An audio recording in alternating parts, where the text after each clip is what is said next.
Hi, this is Stan. Welcome back to the Crow's Nest Railroad. Well, our project is underway, so let's get busy.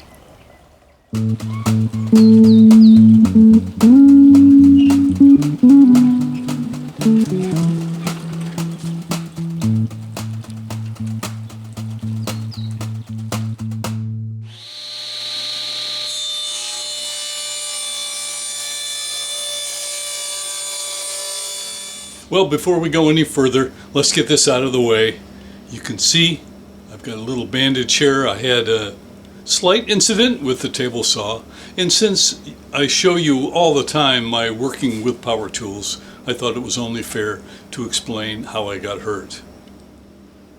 So I'm very comfortable around the table saw. I've used a saw similar to this since I was, 10 years old or whatever. And so far I still have all my fingers, so that's a good thing. And when I'm cutting large pieces, there's plenty of room for my hand. I know where my fingers are and I know where the blade is. But I had a problem the other day, and it happened so quickly that I'm not sure exactly what happened, but I can tell you what the outcome is.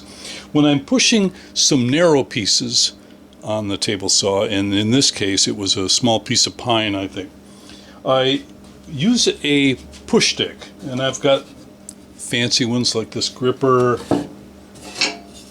Something like this is kind of my favorite because it puts downward pressure on the lumber as it's going through. And I've got this one for really thin, tiny pieces. Here's the one that came with the saw. My problem was, for whatever reason, I grabbed this little guy, which is sort of my backup stick that I have sitting there. And the mistake I made was I had the stick planted in my palm as I was pushing it through. And you can see this is not so friendly on the end. It's squared off on the end. You can still see some of the blood stains on there. But anyway, as I was pushing something through, something caught and that saw kicked. And that thing ripped open a big triangle of skin on my palm, and so got the bleeding stopped and headed out and had to get a bunch of stitches to sew it back up. So that's kind of slowed me down here for a week or so. But this stick was a bad idea. I just never thought about it. First of all, I'll never again anchor a push stick like this on my palm. I should carry it like this, like a drumstick, so that if this thing jerks back and catches, it's not ripping my skin. But better is a larger stick that is a little easier to hang on to, and I can get some control of the wood. So anyway, that's my lesson. Don't use a push stick like this, and certainly don't support it in your palm and push it through like that, because I now know that something unexpected can always happen with power tools. And this is our ceremonial goodbye to this push stick. So here's what's on the to-do list for today. This is that double tie, which has space in it for the actuator to control the points as they go back and forth. I decided to pull this back out of the ground because I want to make a couple of changes to it.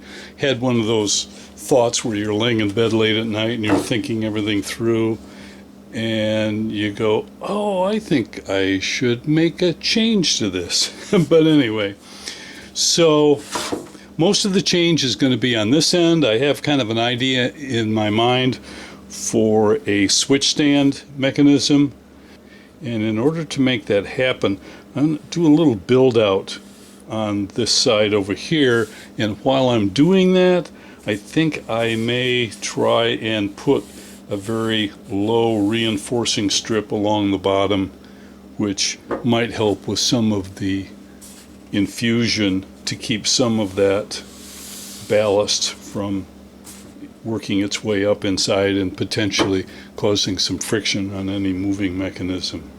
So let me get busy on that end. So I have a spare piece here, a cut off, You can see it's a little proud on top, so let me trim a little bit off this, and then I can head over to the chop saw and make some small chunks out of it.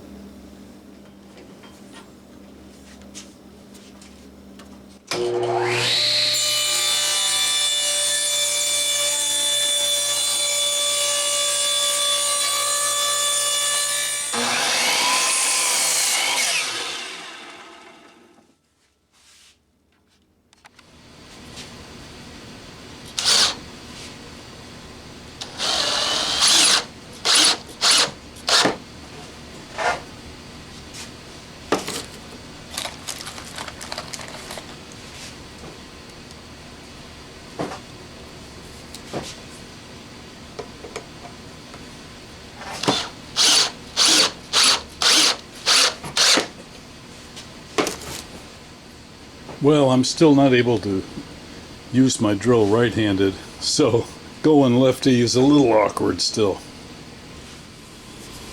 Okay, got our little platform there in case I want to go ahead with that idea later. It just is better to put it in now. And then we've got our little spacer all the way through, so any sort of a mechanism sliding back and forth will have a free run here. So let's get this put back in the ground. Okay, well, I'm not going to lie, it's always really annoying to back up a few steps just when you think you're making progress. But I'm going to be a lot happier with this in the long run. It's a little closer to the wall, and I've got that nice platform that I can put a switch stand on if that's how I decide to go. And the bottom has that nice fillet in it. So I guess I better get some of this put back. Alright, I got these planks all screwed in place right down to the bitter end here. That's a bit of a workout left-handed. So anyway, I've got just one or two pieces left there, and then I have to decide, am I going to go all the way to the wall or not. But that's it for today. It's getting hot. So the next step is I've got to berm this back a little bit and kind of protect this ballast so it doesn't crumble down. I want to keep the earth away from this deck. So let's go get the train. Now I gotta clean up some of this ballast off the rail. Our pup seems to like this back stretch back here for a racetrack. He comes zooming around here about 100 miles an hour and gets that ballast everywhere. And so as it turns out, my neighbor has a whole stash of these bricks that she doesn't need right now, so I've been buying them a few at a time from her. And it gets rid of her pile, and it saves me the trouble of going all the way to the store to buy them. So it's a win-win deal. Well, let's head back.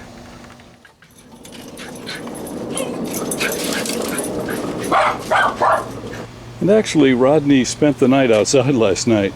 So, all day Saturday and all day Sunday and the previous weekend, there was the McCormick-Stillman Railroad Park Rail Fair. It's an annual event with them. And for the last couple of years, Rodney and I and Bob have been going up there and setting up the portable track and giving lots of rides to the young kids. And they have fun, and we get to talk to the parents about the Ride on Railroad hobby and about our club, in particular the Maricopa Live Steamers, as well as the Saguaro Central short line. And so lots of fun.